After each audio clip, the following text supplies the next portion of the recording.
আমাদের ফোনে যদি আমরা একটা লক না করি, সেটা হোক pattern, face lock, finger lock, যে কোনো একটা লক যদি না করি, আমাদের ফোনগুলো কিন্তু অটোমেটিক কাজ করে।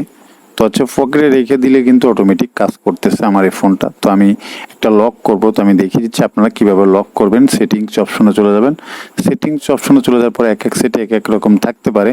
তো যে সেটে যেরকম থাকুক, এই যে লক স্ক্রিন লেখা থাকবে, এখানে চলে যাবেন, এখানে একটা ক্লিক দিবেন। ক্লিক দেওয়ার পরে উপরে দেখতে পাচ্ছেন slide lock type, screen lock type, এখানে একটা ক্লিক দিবেন। ক্লিক দেওয়ার পরে এখান থেকে আপনি কি লক দিতে চান, password, pin, fingerprint, face lock, unlock, আমি এখান থেকে একটা প্যাটার্ন দিয়ে দিচ্ছি। তো আমি এখান থেকে সঠিক এইভাবে একটা প্যাটার্ন দিয়ে দিলাম, দিয়ে এখান থেকে ক্লিক দিলাম। আবার এখান থেকে আরেকটা প্যাটার্ন দিয়ে এখানে ক্লিক দিলে কনফার্ম হয়ে গেল। এখান থেকে কিন্তু আমার প্যাটার্ন লকটা এখন হয়ে গেল। আমি চাইলে লকটা হাইড করে রাখবো, এখান থেকে আমি হাইড করে দিলাম, দিয়ে এখান থেকে ডান দিয়ে দিলাম। তার মানে কেউ দেখতে পারবে না আমার কি লকটা করেছি আমি।